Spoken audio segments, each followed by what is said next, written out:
Hey guys, this will be video 2 for the early 50s Goldtop replica.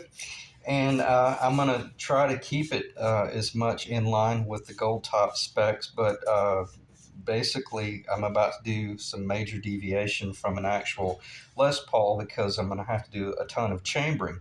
So if I am going to do chambering, at a minimum, I want to do that chambering with the end goal in mind of maintaining as much of the clarity of the wood that I'm working or the similarity of the early 50s design. But as soon as you pull the trigger and you start making changes, yeah, they're going to change a little bit. But typically for the better, according to what tone you're going for. Is it going to be like a Hank Garland Jingle Bells machine? Yeah, you'll still get some real pretty ringing, dinging, type tones out of it. But for the most part, the more you start cutting away, the deeper and the throatier the guitar gets. It starts growling, which most of us, don't have a problem with that. That's a cool tone to achieve. But is this one going to growl more than it's going to ring like a bell? It'll be right at that threshold. So I'm going to do what I can. But on that note, I'm going to work towards that direction, and I'm going to start out with a tap tone and weight analysis with every one of the videos that I do. So without further ado, as they say, let me just dive right in, and then I'll go over some of these notes here later on. If you have earbuds in, uh, or if you can, at a minimum, turn your volume down, and I'll give you a few seconds to collect yourself. But anytime you come on any of my videos, just make certain that, man, sometimes I drop something and it's loud as you know what, and I don't mean it, but this is a vocational type video series anyway, so it's not for entertainment. So, all right, so 3, 2, 1, and I'm going to just always hold the guitar this way, and I'm going to kind of start tapping around the perimeter to let you know what solid Honduran mahogany sounds like. This is 2 inches thick. It is this is the heaviest Honduran body rough out I've ever held. So, 3, 2, 1.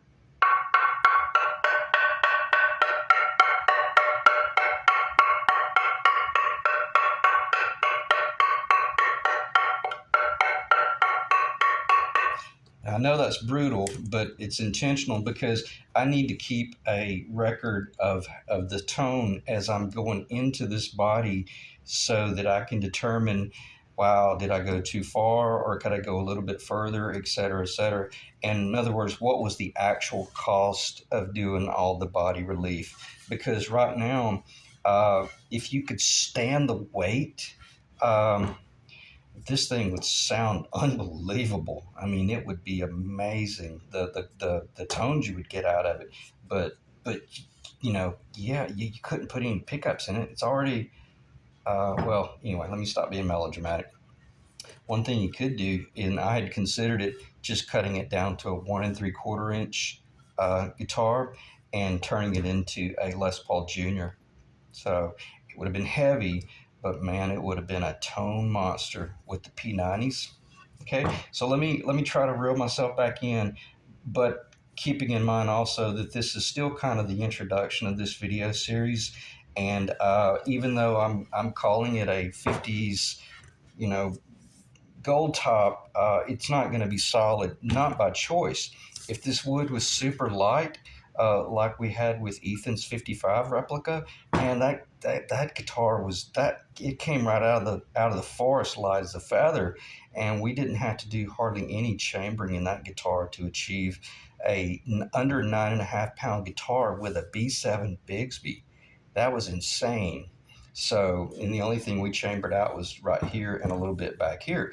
This guitar is a different story because it's at least going to need another 1.5 pound cutaway. So it's going to end up getting hollowed out through here, up through here, and for certain up the middle and every bit of that. So how close are we getting to turning into a Gretsch Silverjet or Penguin?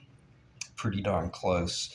And there's a possibility that that's what's going to happen. So anyway, let me check the time. I hated to just keep rambling on, but I think by heading that off on the front end, That way I can relax and just build the guitar, because this thing never this thing would have never been a candidate for a solid body guitar. I think even if you cut it down, even if you turned it into an SG, I don't think you would have been able to handle it. It was still would have been a monster. So, all right. So what do you do? And unfortunately, this makes me so angry. You probably can't even tell. And I'm going to step back and just stop talking and get in the camera in a little while. And let me do this. I'm going to move it and see if you can visually pick up on all of my pencil work. And I'll try to move as slow as possible so that if you can capture it, then you can pause and see all of the work. And I just, it's frustrating because I can't get the camera to pick it up, and I don't know if it's because of the light that I'm using. But now I'm just gonna show you what I've got. This location right here and this location right here is where the tailpiece will have to be solid. So you don't touch that, even if you have to deal with a heavy guitar. Excuse me. We know that over here, this is going to get major route out. In a traditional body, this would get drilled all the way through. This is not a traditional body because this body is 2 inches thick right now, the lower. A typical lower is going to be 1 3/4 of an inch, so therefore you could route all the way through. This one I'm only going to route down about 1 1/2 inches, and I'm going to leave a lot of mass in there, and then I'll deal with that final relief later on. I'm not going to get into that in this video, but we may talk about design later on. But I am going to be taking a considerable amount over here that is in scale, or is the same footprint as the control cavity cover.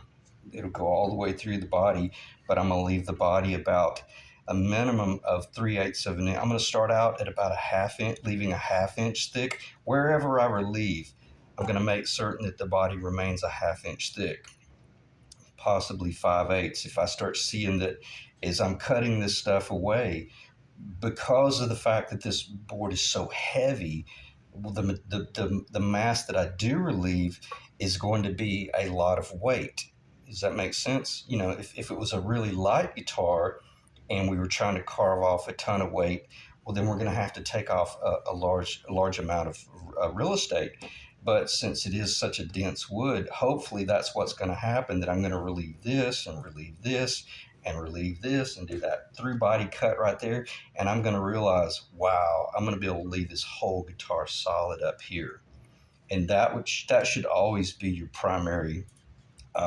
That should be the direction that you take if you start relieving the body.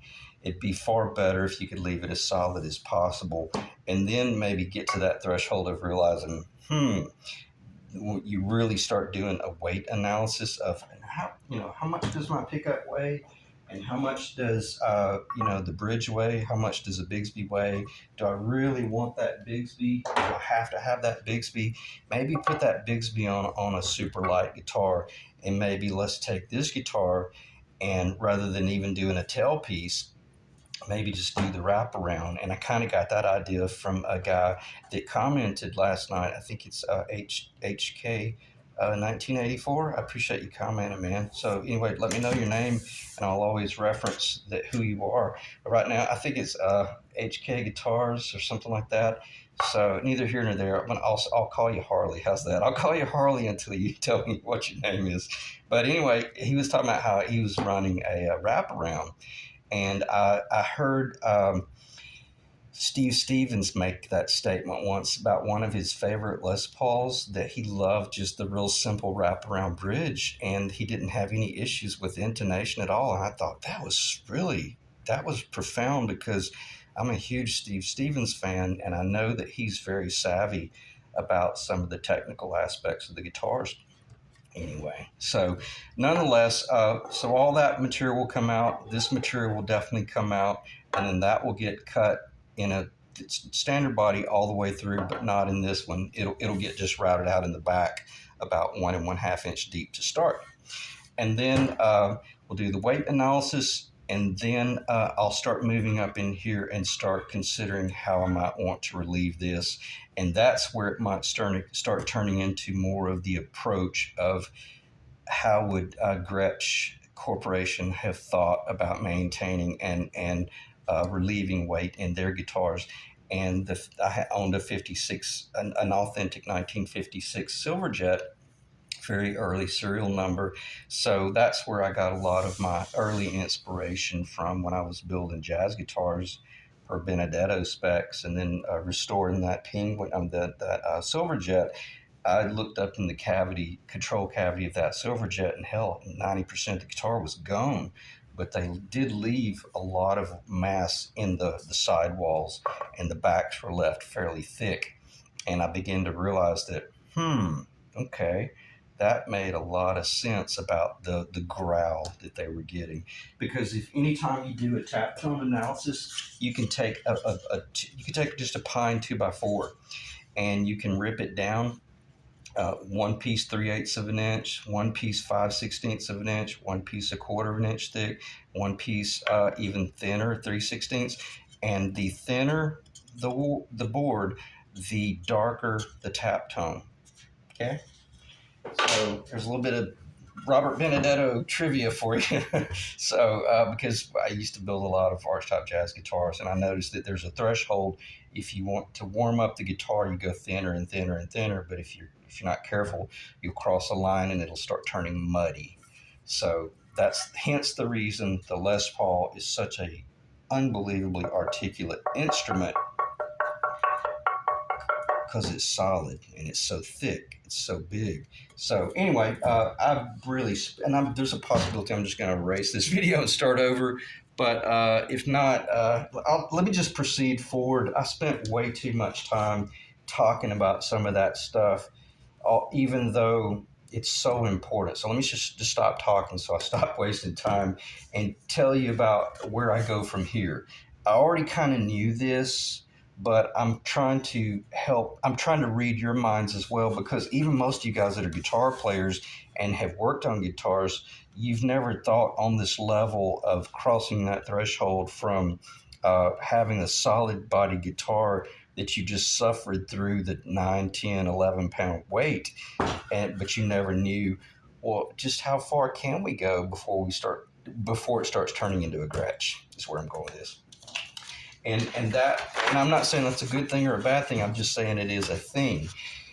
And where I'm going with this, and I probably won't be able to spend too much time talking about this now because I spent too much time on the front end there. But here's the deal. Typically, your lower is 1 3/4 of an inch thick, and then you put a cap atop it that is 5/8 of an inch thick, and that gets carved after it's all said and done. Most of us know that. But what if you start out with a 2-inch thick lower? Can you still put a cap on it? Why not? Because for the most part, the perimeter, not all of it, you'll lose your guitar if you don't proceed with caution, as I say. Anywhere you put a square around this guitar, all the way around, but stopping at about that point right there, if anything, as soon as you come off of the binding, and we're just going to call this the binding ledge because that's 2 inches thick, right? Well, so is this. So let's just say that this is the very top of the binding, not the carve out. I got to make sure I clarify this, because this is where unless I just really hold your hand, you won't understand what I'm dealing with. See, I'm dealing with a 2-inch thick side here, so my binding is going to be like this right here. Okay, well, if that's the top of my guitar and it's not a Les Paul Jr., it's going to start arching somewhere off of this sidewall. I'm going to need some wood there, and I don't have that wood right now. Hence the reason I wanted to go with a Goldtop with this piece of wood, because the cap that I put on this one most likely is not even going to go all the way to the outside. It's going to stop about 3/4 of an inch. Or if it goes a little further, it won't matter because it's going to get carved away. because it's going to get the recurve. And then I'll carve up into the material. And what is the cap going to be on this guitar? Most likely it's going to be the drop from the rough out. It's going to be a solid Honduran mahogany guitar, like the rarest of the rarest early 50s gold tops. They were all mahogany. Honduran mahogany neck, Honduran mahogany lower, Honduran mahogany cap, if not probably and very possibly a solid guitar. And I can't clarify that because I don't know my Gibson history. But if that were the case, the only difference would have been they would have had to have had they would have had to have drilled a real long hole, a passage through the body from the output jack location to the three-way location. There's just really no tool out there, to my knowledge, that would allow you to step up in this control cavity and cut a passage. Okay, so am I there yet with this guitar? There's a real strong possibility, almost 100. Well, according to what I do, there's about a 99% possibility that yes, I'm going to be installing. You probably can't see it on paper. I mean, on camera. That's the location of the passageway for the wiring harness from the three-way to the cavity. But I'm probably going to skew mine over to about right there, which is exactly what I did on that little 58 replica. Okay. And what will that allow? That will keep me from having to route the body completely in half and killing part of the tone. And who cares what's going on internally? Well, guys like me do, because I know that the more wood I can leave in here engineered, then the better the tone is going to be. Okay. So let me check the time again. 16 minutes of just pure Les Paul rambling. So it's going to get a lot of relief, not because I want to, because I want to show you how good I am with a router. Because if you want to know the truth, I hate working with a router, and it's hilarious because to build a guitar, you got to be really good with a router, and I'm pretty good with a router, but for the most part, man, I'm always chewing up my templates. You can see, like last night, I had to come in and clean up my templates with epoxy, where I screwed up and got the bit too low or something happened and the collet chewed it up. And I'm sitting here looking at a set of $400 templates that I can't even keep under control. So nonetheless, ton of routing that has to be done, but it'll be for a worthy cause. All right, so let me check the list here, because what I may just do is read this off. But I tell you what, let me back up and punt, or let me back up and clarify something. Where I was going with this, since I'm working with a 2-inch thick body, I'm having to re-engineer everything. And just understand that for the most part, typically you're working with a 1 3/4 inch thick body, which ends up being at the very bottom of the binding. And then you have to put a minimum of a 5/8 inch thick cap on top. Now don't order a piece of rough 5/8 inch material, and if it's ugly, then you won't have anything to sand off and you'll lose your arch top. If you're gonna order a cap of something that's visual, make sure you go at least far closer to 3/4 of an inch thick, unless someone can show you where they've machined it and it's beautiful. And when you glue it together, you almost don't even lose the original profile. But mine's a different story because mine's a gold top. It's painted. It doesn't really matter. But it's gonna cause me to re-engineer everything. And I was able to use my Stuart McDonald templates and determine all of these points, and then realize, wow, well, I don't have to build it with caps. And let me just do this very quickly. I can just lay out these templates, and then I can stand this template up, and I can ask myself, well, what? See, keeping in mind that this is the top of the binding. Okay, so this is the top of the guitar, and I'm going to be carving that out.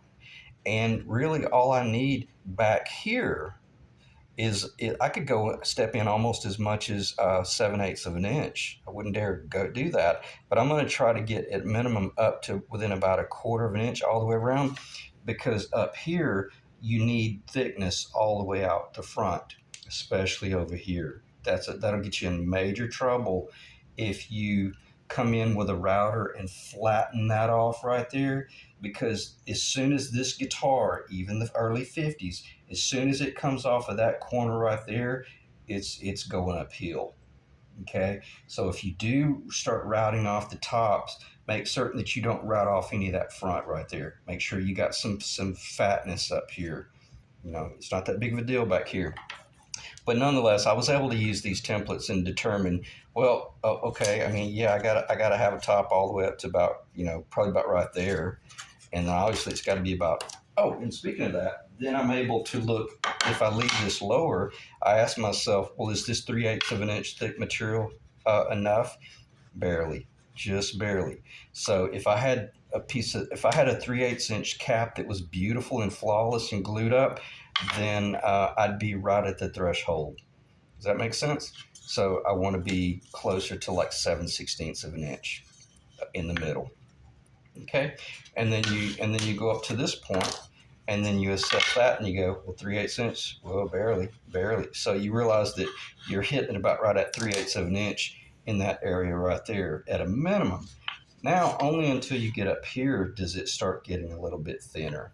Okay, so I hope that makes sense. How we're working in very much just a compound radius world, but as long as you realize that, well, I'm just working from the top of that binding, and as long as I don't let this sidewall get under 1 15/16 of an inch thick, it's going to look traditional. That one is I think it's 1 and 20, no, 30 It's just like a 32nd of an inch under 2 inches. And that's the key to obtaining the 50s guitar, is making certain that you don't get under 2 inches, or you don't want to get under 1 15/16 of an inch. Okay. All right. Now I can just read off my list, and hopefully just let the video kind of play out. And also when I do the next video, I'll come back and we'll have already done all of this chamber work, is what I'm saying. So let me look at my list here. You need to do a lot of layout and design. Oh, I'm sorry. I thought the camera cut off. Yeah, you need to do a lot of layout and design at this point, and just really make certain that the guitar that you want is the one that you end up with. And if you miss something just by just a 16th of an inch, it might force you into a different design parameters, and then you lose the original guitar. And also, typically at that point, what happens is you kind of start losing interest in the project, and that's a painful place to end up in. And have ended up there so many times where I went ahead and finished something that I was kind of regretting, and man, it wasn't good. And speaking of those guitars, they're gone as of 15, 20 years ago. Wasn't anything wrong with the guitars, it's just it wasn't what I wanted. So, and also leave a lot of room for indecision and last minute change. For instance, like the whole P90 pickup design.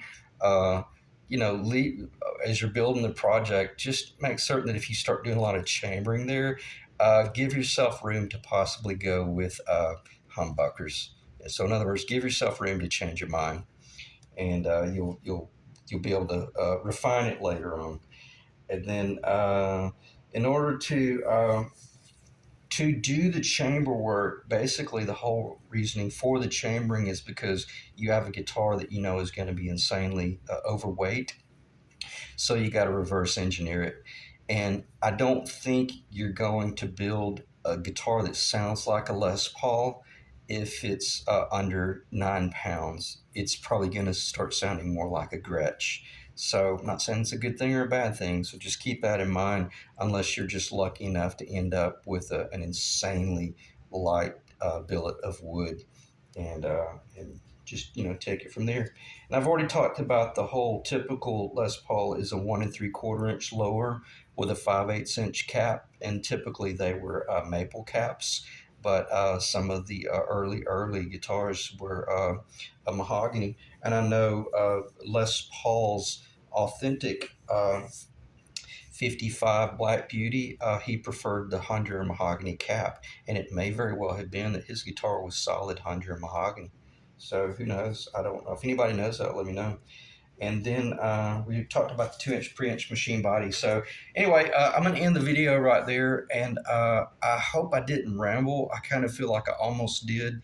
But and I almost began to realize that, oh man, there's so much more going on technically than I could clarify. And I didn't want to just act like, oh yeah, all you do is just grab your router and start cutting some holes. But then again, I didn't want this to turn into a vocational series about, how to, how to engineer yourself into a corner there. So anyway, I'll check the time. We're over 25 minutes, and hopefully it's still recording the audio. If not, I'll clip the video somewhere. And the next video, I will have a guitar that's pretty much heavily chambered and ready for a cap. So thanks, guys. Appreciate you staying in the ring.